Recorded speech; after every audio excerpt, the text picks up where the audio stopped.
Lines media Tamil உறவுகளுக்கு வணக்கம். இன்றைய அரசியல் கல நிகழ்ச்சிக்கு தங்களை என்போடு வரவேற்கிறேன். நான் வணக்கம். வணக்கம் சின்ன. தாவேக ஆட்சி அமைத்த இந்த 56 நாட்களுக்குள்ள இப்போ முன்னாள் அமைச்சர்கள் ஸ்டாலின் மாதிரி நாளை எண்ணிக்கிட்டு இருக்கீங்க. அவரு தான் வந்து 6 மாசத்துல எப்படியாவது நாற்காலி இதாயிரம் கவுந்துரும், நம்ம உட்காந்துடலாம், ஏதாவது பண்ணி உட்காந்துடலாம். இவ்வளோ நாளுக்குள்ளவே ஆட்சி வந்து எப்படி இருக்குது, வேகமாக போதா என்னன்னு கேட்குறாங்க. ஆனால் அவரு இன்னொரு திசையில் வந்து முன்னாள் அமைச்சர்களை கைது பண்ணுறது, இதெல்லாம் வந்து இது பழிவாங்கல் நடவடிக்கை அப்படின்றாங்க. இல்லை இது வந்து அரசு செய்ய வேண்டிய ஒரு கடமை தானே அப்படின்னு ஒரு பக்கம் சொல்றாங்க. ஒரு முன்னாள் அமைச்சர் அனிதா ராதாகிருஷ்ணன் அவர்களை வந்து கைது பண்ணது வந்து வெறும் அனிதா ராதாகிருஷ்ணனா, தாய்மாமன் அனிதா ராதாகிருஷ்ணன், தாய்மாமன் அனிதா ராதாகிருஷ்ணன் அவர்கள் திடீர்னு யாராவது ஒருத்தங்க வந்து புகழ் பெறுவாங்களா சில விஷயங்கள் ஏதாவது ஒன்று செஞ்சுட்டு, அதனால கேட்டேன். ஆமாம், அதனாலதான். இல்லை, அவர் பேசுனது வந்து பொதுவாக இந்த மாதிரியான பேச்சுக்கு வந்து கைது பண்ணுறதுங்கிறது ஏற்புடையது கிடையாது. ஆனால் என்ன பேசுகிறாங்க அப்படிங்கிற பொறுத்து இருக்குது. என்ன மாதிரியான பேசுகிறாங்க, ஒருத்தவங்க வந்து 2 பிரிவினருக்கு இடையில் சாதி மோதல்களை உண்டு பண்ணுற மாதிரி பேசுறது, மத மோதல்களை உண்டு பண்ணுற மாதிரி பேசின பேச்சினால என்ன வன்முறை பேசுறது. ஆனால் வந்து பொதுவாக பேசுறதுக்கு வந்து அவதூறு வழக்கு போடலாம். என்னுடைய பற்றி தனிப்பட்ட முறையில் பேசிட்டாரு, ஆபாசமாக பேசிட்டாரு போடலாம். ஆனால் இந்த மாதிரியான கைது நடவடிக்கை, அது பேசுனதுக்காக கைது அப்படிங்கிறது வந்து இதா பார்த்தா ஒரு தனி மனிதன்றதை விட ஒரு மாநிலத்தினுடைய முதல்வர் அவர்களை வந்து நீங்க இவ்வளோ காட்டமா நீங்க பொதுவெளியில விமர்சிக்கிறீங்க அப்படின்போது அதை கைது பண்ணாம எப்படி? என்னன்னா அது வந்து நீங்க மேலோட்டமா பார்த்தா இது தவறு அப்படின்னா, இந்த தவறுக்கு வந்து ஏற்கனவே இருந்தவர்கள் தான் காரணம் அப்படின்னு சொல்ல வர்றேன். நீங்க முன்னத்தி ஏர் போன வழியில தான் பின்னாடி வர்ற ஏர் வரும். அப்போ முன்னாடி போன ஏர்கள் வந்து ஆட்சி செய்தவர்கள் இது மாதிரி பேசியவர்களை கைது செய்திருக்கிறீர்கள்.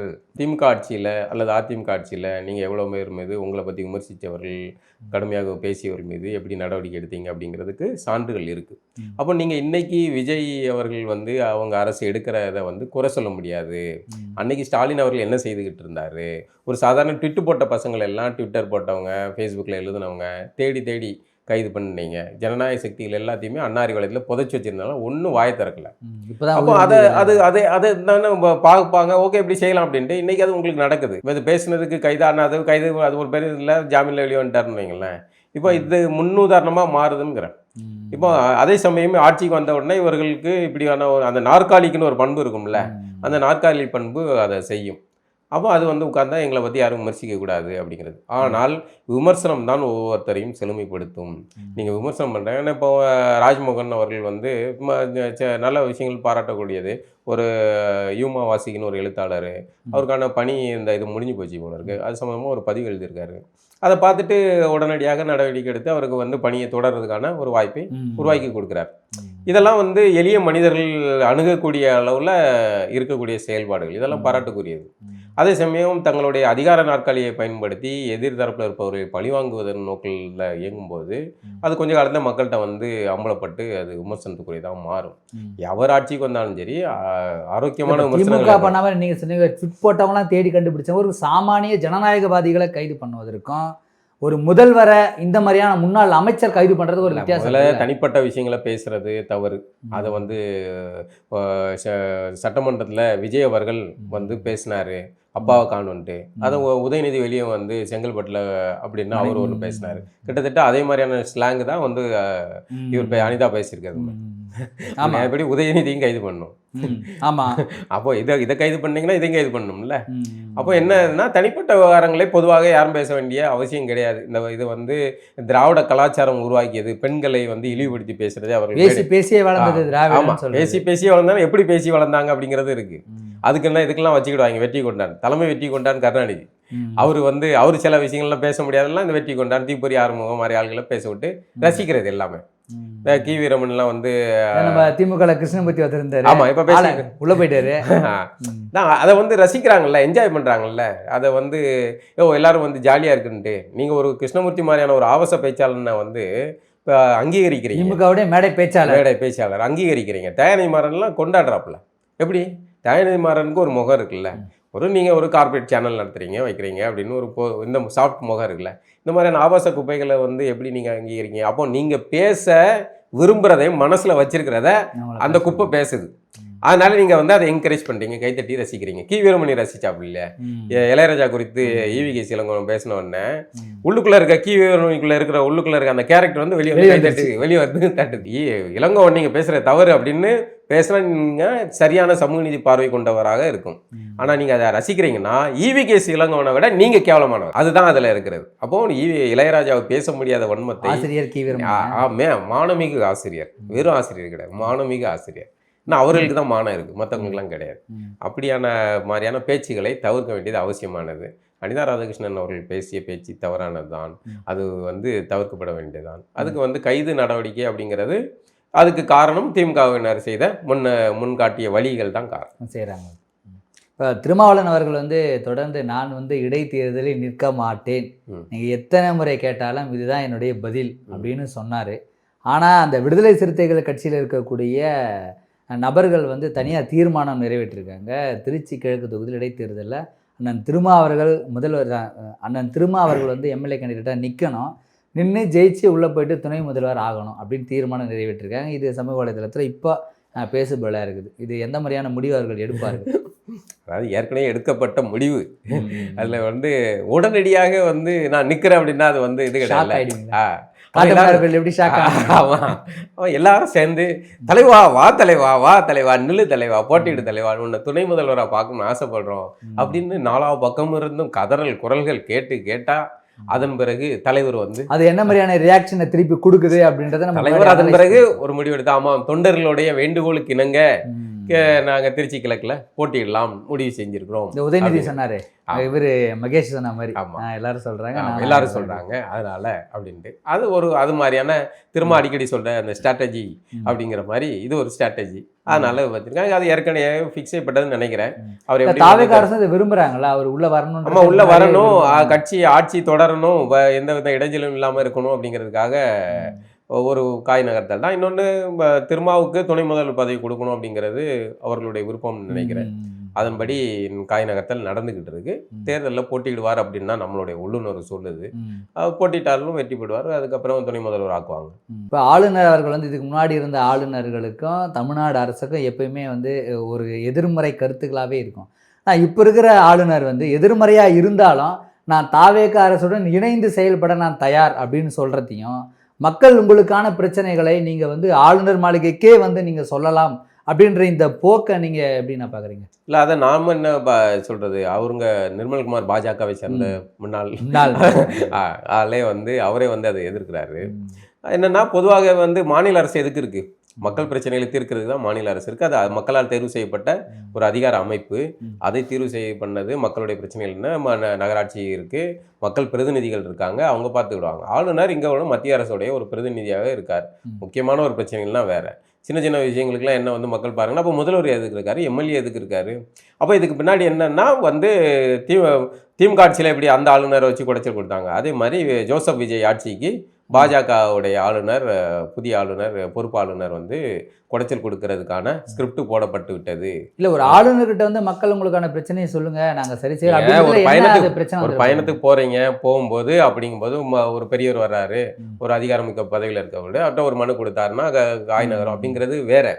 மனு கொடுப்பாங்க, வாங்குவாங்க, எப்போ சம்மந்தப்பட்டவங்க கொடுத்துருக்கப்பா அப்படிங்கிறது சாதாரண. ஆனால் தன்னை தேடி வந்து கொடுங்க அப்படின்னா உங்களை தேடி வரணுமா, முதல்வர் சிஎம் ஜோசப் விஜய் தேடி போகணுமா? முதல்வர் தானே தேடி போகணும். எம்எல்ஏ தேடி போகணுமா, உங்களை தேடி வரணுமா? அப்போ என்னன்னா இது என்னன்னா அதிகாரத்தை நம்ம எடுத்துக்கிடுறது, தலையிடுறது, குடைச்சல் கொடுக்கறது, இந்த ஆட்சியை டம்மியா வச்சுக்கிடுறது, நம்மளுடைய நெருக்கடியில வச்சுக்கிடுறது, கூட்டணியில் வேற விளங்காம போன காங்கிரஸை வேற வச்சிருக்காங்க. அப்படிங்கும்போது இதை குடைச்சல் கொடுக்கறதுக்கு வச்சுக்கிட்டுறது தான் நம்மளுடைய வழிக்கு கொண்டு வர்றதுக்கு. இப்போ ஏற்கனவே விஜய் அவர்கள் வந்து பாஜக கூட ஒரு இணக்கமாக போற மணலில் தான் இருக்காரு. நம்ம ஆட்சியை சிறப்பாக நடத்தணும், எந்த வித இடத்துல பாஜகவோடு விஜய் இணக்கமா போறாருன்றத விட அவர் வந்து ஒன்றிய அரசோடு நான் இணக்கமா இருக்கிறேன் அப்படின்னு தானே அவர் சொல்றாரு. அரசோடு தானே அவர் இணக்கமா இருக்கு. ஒன்றிய அரசு பாஜகவோட இணக்கமா இல்லையே. ஒன்றிய அரசுல யார் இருக்கா? பாஜக தானே இருக்கு. இல்ல ஒன்றிய அரசுக்கு நாளைக்கு யார் வேணாலும் வரலாம், அது வேற விஷயம். யாருனாலும் ஒன்றிய அரசோடு தான் அவர். இப்போ யார் சார் இருக்கா? இப்போ ஆட்சியில யார் இருக்கா? பாஜக தானே இருக்கு. அப்போ அது பாஜகவுடைய அரசு தானே. பாஜக மோதி நலத்திட்டங்களை வாங்குறதை விட இணக்கமா இருந்து நலத்திட்டங்களை வாங்கி அதுதான் ஒரு காயநகர்த்தம் இல்லை அவர் அப்படின்னு நினைக்கிறாரு. நம்ம அப்படி சுமூகமா போய் இது பண்ணி வாங்கிடலாம் அப்படின்ட்டு அதனுடைய வெளிப்பாடு தான் வந்து காவிரி புதிய நடுவர் மன்றங்கிற ஒரு இதில் சிக்கலில் போய் தமிழ்நாடு அரசு சிக்க போதில்லை. விவசாயிகளுக்கு பெரிய அளவில் பின்னடைவாக மாறும், தமிழ்நாட்டுக்கு பெரிய பின்னடைவாக மாறும்னு பலரும் பேசுகிறாங்க, விவசாயிகள் தரப்புலேருந்து பேசுகிறாங்கல்ல. இந்த மாதிரியான சிக்கல்களை எல்லாம் வந்து பாஜக உருவாக்கும்.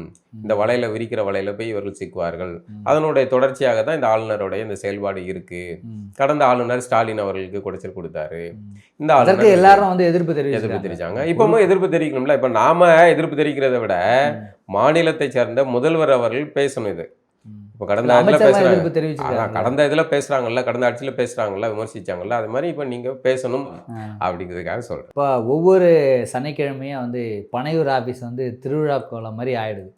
ஏகப்பட்ட ஐஸ்கிரீம் கடை, குடி கட்டுறது, அது இது. இப்போ போனீங்கன்னா ஒரு திருவிழா மோட்லயே இருக்குது. வந்து நிறைய கடைகள், சட்டமன்றம் வரப்போகுது. ஆமா, சட்டமன்றம் வரப்போகுது. அது முன்னாடியே சொன்னோம், நடக்குது. அதுக்கான ஒரு வேலைகள் நடந்துட்டே இருக்குதா? ஒரு தகவல் எதுக்கு சார் வந்து கஷ்டப்பட்டுட்டு அவ்வளவு தூரம் அங்க போயிட்டு வரணும்? சட்டமன்றத்துக்கு தூக்கி வச்சிருக்கோம். இதெல்லாம் மாற்றம் தான். ஆனா அது நல்ல விஷயம் தான், நல்ல விஷயம் தான். நல்ல இங்க இந்த அதிகார நகரத்தின் மைய பகுதியில் இருக்கிறத விட இப்படி ஓரமா இருக்கும்போது அந்த பகுதியும் செழிப்பாகவும் மாறும், வரதுக்கான வளர்ச்சிக்கு. இப்படி இருக்கும்போது சனிக்கிழமை வந்து பனையூர் ஆபீஸ்ல வந்து ஒரு திருவிழா மாதிரி இருக்குது. நிறைய பேர் கட்சியில் இணையறதுக்கு சாரையா பஸ்ஸா வந்துக்கிறாங்க.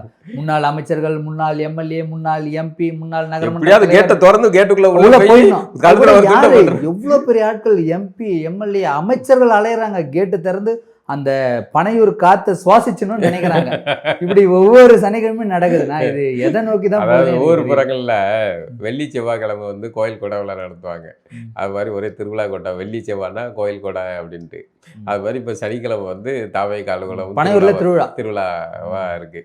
இது ஒரு வகையில வந்து வெற்றி பெற்றவர்கள் பக்கம் சாய்றதுங்கிறது தான் வந்து இதானது. அரசியல், தேர்தல் அரசியல் அப்படிதான் பண்ணும். பொதுவா மக்கள் சாய்வாங்க. ஆனா இப்ப முதல் தலைவர்கள் அதான் சொன்னல, மே 4ஆம் தேதிக்கு அப்புறமே வந்து தமிழ்நாட்டுடைய அரசியல் களம் மாறிடுச்சு அப்படிங்கறது எல்லாருமே புரிஞ்சுக்கிட்டாங்க, மோப்பம் முடிச்சிட்டாங்க. இனிமே வந்து இங்க வந்து இந்த கருத்தியல் அரசியல் எடுபடாது. குறைந்தபட்சம் ஒரு 10 ஆண்டுகளுக்கு அல்லது 15 ஆண்டுகளுக்கு இது வேலைக்கு ஆகாது. அதன் பிறகு இந்த இதுல வாங்குற அடியை வச்சுட்டு திரும்ப மீண்டும் மாறினா கூட மாறலாம் வெளியே, இல்லைன்னா இன்னும் மோசமாக பின்னடைவாக கூட போகலாம். ஏன்னா இவன் ஜென்சி எப்படி இருக்கான், ஜென்சி ஆல்ஃபா வேற இருக்கான்ல, அவன் என்ன நிலைச்சிருந்தா வருவான்னு தெரியல. அப்போ இவங்களை எல்லாம் எப்படி நீங்கள் பேசின்ட்டு ஒன்றும் பண்ண முடியாதுங்கிற நிலை ஐடியாலஜிக்கலாக ரொம்ப சித்தாந்த ரீதியாக பேசிக்கிட்டு இருந்த பலருக்குமே வந்து இந்த சோர்வு வந்துடுச்சு. ஏன்னா காலம் எந்த மக்களுக்காக பேசுகிறீங்களோ அந்த மக்கள்கிட்டே வந்து அதுக்கான இது இல்லை, செல்லா காசு ஆகி போச்சு. அப்படிங்கும்போது எல்லாருக்கும் மனச்சோர்வு ஆயிடுச்சு. இப்போ அதிமுகவில் ஒன்றும் அங்கே ஐடியாலஜி கிடையாது, ஒன்றும் கிடையாது. அப்போ அதிமுகவை சேர்ந்தவர்கள் இருக்கிறாங்க. மொத்த பேர் திட்டம் என்னன்னா அதிமுகவை அழிப்பது, முடிச்சு விடுறது. அதான் அதிமுகங்கிற ஒரு கட்சி இல்லாமல் போயிடும். அது இயல்பாக வந்து எம்ஜிஆரால் உருவாக்கப்பட்டு திரைபிம்பத்தால் உருவாக்கப்பட்டது, திரைபிம்பத்தால் தொடரப்பட்டது.